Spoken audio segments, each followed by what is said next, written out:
So, Shalom. I'd like to start off by giving all praises, honors, and glory to Yahweh, Bahashem, Yahweh Shai, Bahashem, Harakah, Kodash. Double honors to the apostles and elders of Great Millstone that rule well and still do. Salutations to the Akim on the highways and the hedges and the four corners, preaching his word with truth and sincerity and in faith. And shalom to all you sincere listeners. I was just meditating in the spirit. I lost some property of mine on the subway, so I was passing by to try to get it. When I was passing by, I took this picture real quick. Seen a picture of this, would you identify as a black woman? What we call a nigger woman. As you can see, sitting at the bus stop looking defeated. And as soon as I seen that, because the bus stop she was sitting at, there's no buses that go there. So it's not too far off of Jamaica Avenue. And in Queens, and I just wanted to get a couple of precepts of Lord's willing this to be edifying, because it just reminds you that America, aka Babylon the Great, is finished, and when America is finished, that means Jehovah's power is finished, you know. So just gonna get quick precept.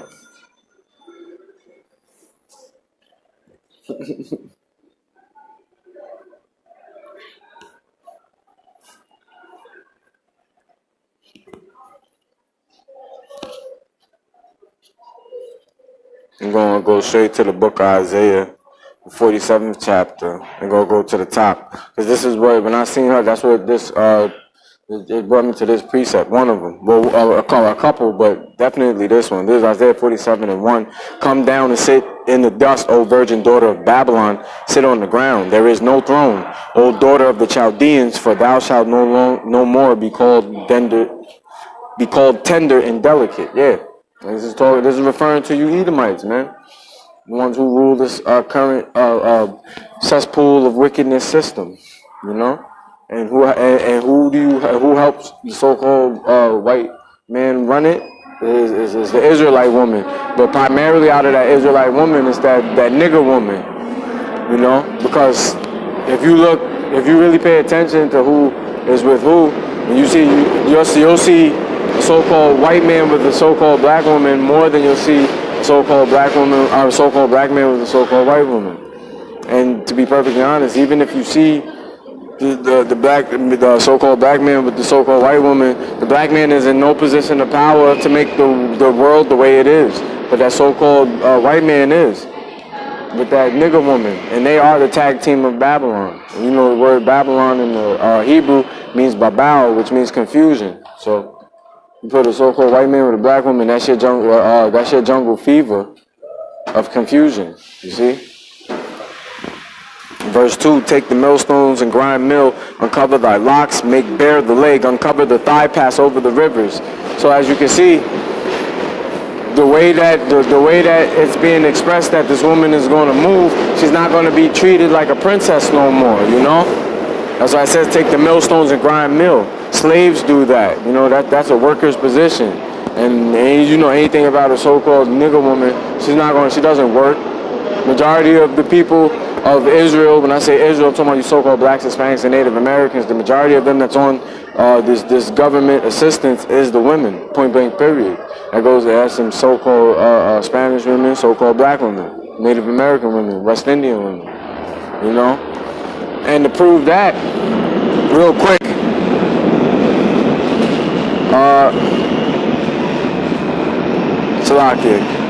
let me look up something real quick, just to prove what I'm saying. I'm gonna go look at one of the brothers' videos.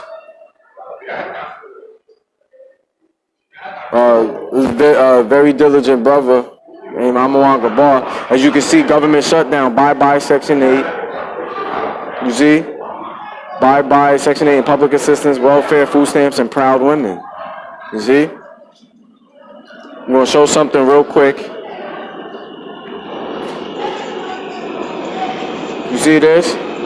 These are Israelite women, but they're not classified as Israelite women. This is part of your 2/3.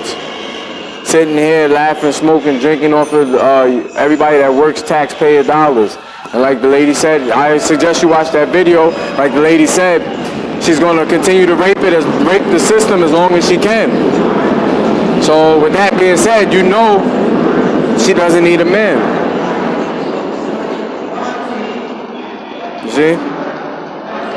Verse 3, thy nakedness shall be uncovered, yeah, thy shame shall be seen. I will take vengeance and I will not meet thee as a man. And this is exactly what the Lord's going to do when he comes back to visit America. So that's why I showed that picture right here. You see? As you can see, the nigger woman sitting there, all fat, bloated, on her phone, food on the side. They ain't got a care in the world. Point blank period. This is your shame being seen. You know? Another precept I meditated on, because it is a shame.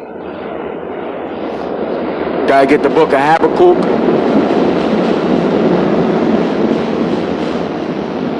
You know, and you go to Habakkuk in chapter 2, verse 15. Woe, and woe means destruction, unto him that giveth his neighbor drink, and that putteth thy bottle to him, and maketh him drunken also, that thou mayest look on their nakedness. Yeah, and this is exactly what Esau has done. You know, another video that I suggest that you watch, to be perfectly honest, before I continue, is the brother from San Francisco, brother your call. He got a very edifying video called Dreams of Californication. See, it's very edifying. You know? And it talks, and basically Californication, the video talks about how California is the front-running state to turn out other states into wickedness. California is the cesspool, is the cesspool capital of wickedness. Just like on the East Coast, New York is the cesspool capital of the biasness and racism and slavery. You know, the money-making capital. And the trendsetters are the Californians, if you will. You know, talking about that wine. That wine is that doctrine.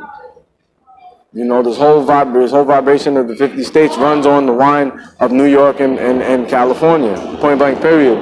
Mainly California.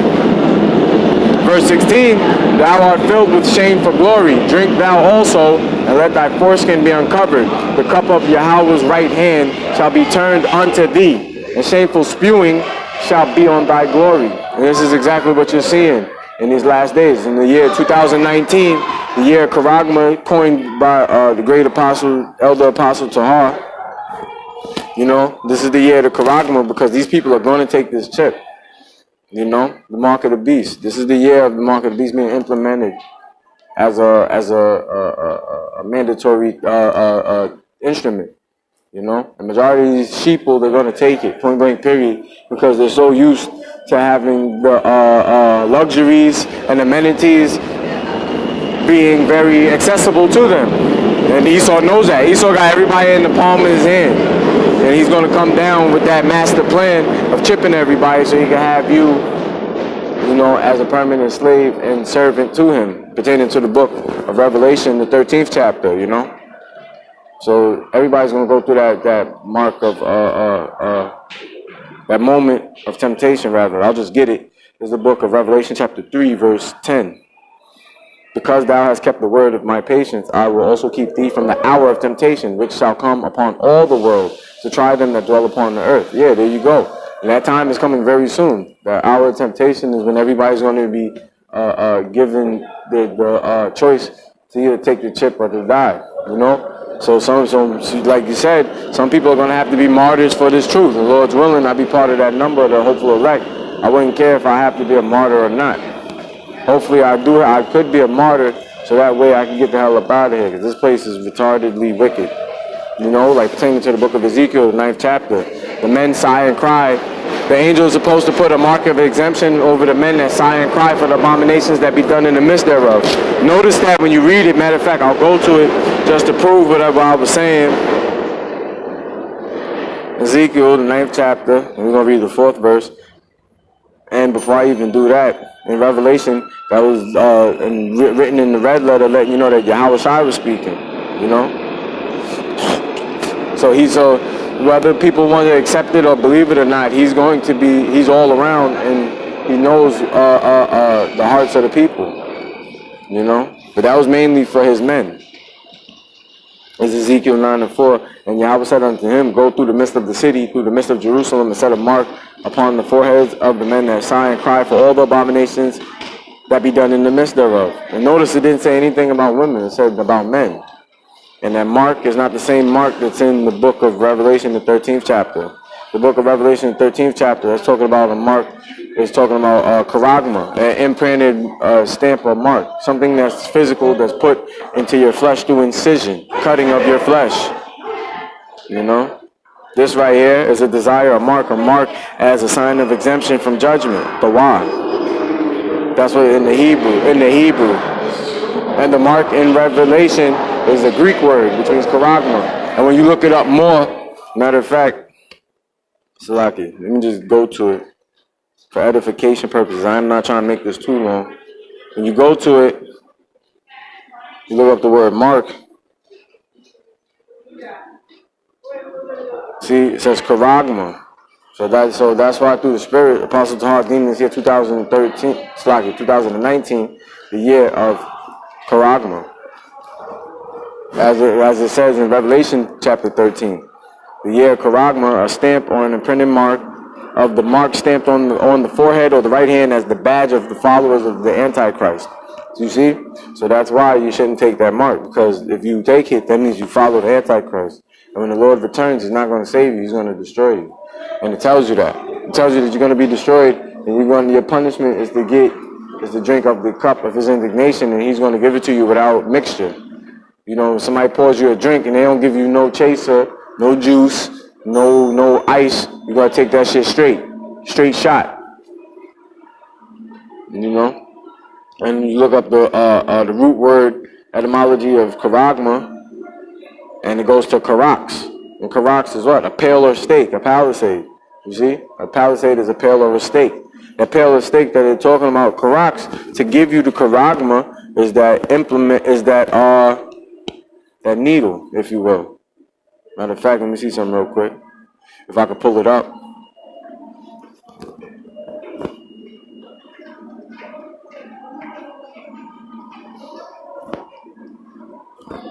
Yeah, if I could pull it up real quick. As you can see, this right here, that's on the man's finger, that's the charagma. That would be the charagma. Right? See if I could pull up another picture. Images.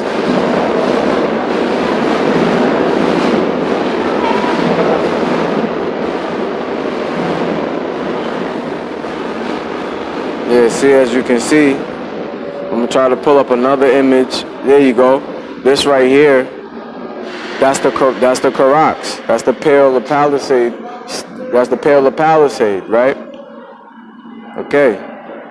And then when you look up the word from karaso, to sharpen, the etymology of karax comes from karaso, to sharpen to a point through the idea of scratching. And when you pull up the etymology of that, it's called grapho, to write with reference to the form of letters, to delineate or form letters on a tablet, parchment, paper, or other material, to write with reference to the contents of the writing. So, yeah. So basically, like they said, the RFID microchip is going to have all your medical records, it's going to have all your money, all your history on it. At any given time, they want to turn off your chip. If you're not listening to them, they can do that. So you become a serf and a slave. And to back that up, all you gotta do is go on YouTube and look at, yeah, that's Satan. All you gotta do is go to, when you look up on the internet,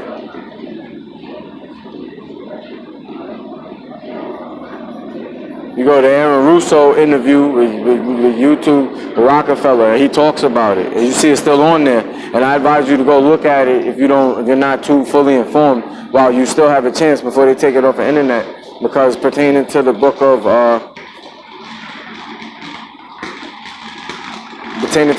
Amos, the 8th chapter, there's going to be a famine of the word, you know? We're going to start taking down their videos off the internet. They already started, but they're going to start shutting down certain things in the internet. Why? Because the people are waking up to who they are. You know? So yeah, all of these things is coming into pass, just like it's told you in the precepts. I'm going to get that real quick. This is the book of Habakkuk, chapter 2, verse 3. For the vision is yet for an appointed time, but at the end it shall speak and not lie. Though it tarry, wait for it, because it will surely come, it will not tarry. And clearly we're in that time. That's why Apostle Tahar deemed this year, 2019, the year of Charagma. And Lord's willing, the spirit and power of Yahweh Bahashem Yahweh Shai, that this will be the year that they implement it for mandatory, so we can get the hell up out of here. But that's one major prophecy that has to come to pass, so the Lord could usher in and save us if it be the Father's will. You know, pertaining to the book of Matthew, the 24th chapter, no man, no hour or day that the Lord come. Only the Father in heaven, you know? So yeah, we get this precept. This is the book of Jeremiah, chapter 51, verse 6. Flee out of the midst of Babylon and deliver every man his soul. Be not cut off in her iniquity, for this is the time of Yahweh's vengeance. He will render unto her a recompense, and a recompense is a payback. And what's that payback? The payback is you so-called white man, woman, and child going into slavery, you other heathen nations going into slavery and captivity, and you women getting utterly beat down in these streets. You know? I'm going to get that next. We're going to skip down to verse 8. Babylon, I'll just read through. Because like when you watch the brother, if you watch the brother GMS and Durham Branch's video, he explains Californication. Californication is basically Jeremiah 51:7. Babylon had been a golden cup in Yahweh's hand that had made all the earth drunken. The nations have drunken up her wine, therefore the nations are mad. Yeah, the nations are angry because they took on the philosophies of this wicked-ass kingdom. And it didn't help them at all. It only destroyed their household and their monetary system. Destroyed their whole life of existence, really. Verse 8, Babylon is suddenly fallen and destroyed. How for her? Take balm for her pain, if so be she may be healed. Verse 9, we would have healed Babylon, but she is not healed. Forsake her and let us go everyone into his own country. For her judgment reacheth unto heaven and is lifted up even to the skies. Yeah, so there you go. The Lord is going to judge this wicked-ass kingdom. And to be perfectly honest, he's judging it right now, as we speak. That's why usually if you've been paying attention to current events in the news, you see that the government is shutting down. That means all these women are not getting their, the government shuts down. They haven't renewed none of these contracts with these government assistance programs. So like SNAP and EBT, Section 8 and WIC checks, all of that is going out the window. And who's the majority recipient of that? Is these wicked women. You know, so that's beautiful. Micah 7 and 10. And that's the main reason why I pulled out that first precept of Isaiah, the 47th chapter. It said, come and sit down in the dust, O virgin daughter of Babylon. I let you know that that's not talking about the actual Babylon. Babylon, the whore, had a daughter. See? A daughter is what? An extension of the mother. This is the book of Micah, chapter 7, verse 10. Then she that is mine enemy shall see it. See what? She shall see the downfall of her kingdom and the uprising of her man that she traded on. And shame shall cover her which said unto me, wherever is Yahweh thy power? Mine eyes shall behold her. That's why I had this picture pulled up. Because as you can see, that's a nigger woman sitting there saying, where's the Lord thy power? Shame is covering her. Only a shameful person not going to show their face when they waiting for the bus. Because clearly she looks like she's cold. Her fat ass is cold. But she has too much pride. And you know, pertaining to the book of Proverbs, the 16th chapter, pride comes before destruction. So nobody's more proud in the year of 2019 than the so-called white man and the so-called nigger woman. And to be perfectly honest, all these women take on that same characteristics of pride. So they're all going to get destroyed. Point blank, period. What is that? Yeah. Mine eyes shall behold her. Now she be trodden down as the mire of the streets. You know, mire is shit. So in these upcoming race wars, these women are going to be getting beat down, point blank, period. And they're going to have to look for a man for comfort, you know, like pertaining to the book of Isaiah, you know, the 13th chapter. 12th verse. I will make a man more precious than fine gold, even a man than the golden wedge of Ophir. It is not just any man, it's talking about the Israelite man, and not just any Israelite man, it's talking about the Israelite man that the Lord has set up to preach his good word. And the faithful servant that is found so doing. You know? So I'm going to just close with that. Lord's willing, you was edified. Like give all honor, praises, and glory to Yahweh, Bahashem, Yahweh Shai, Bahashem, Harakah, Kodash. Double honors to the apostles, elders, the great millstone. Salawam to the elect, and death to America.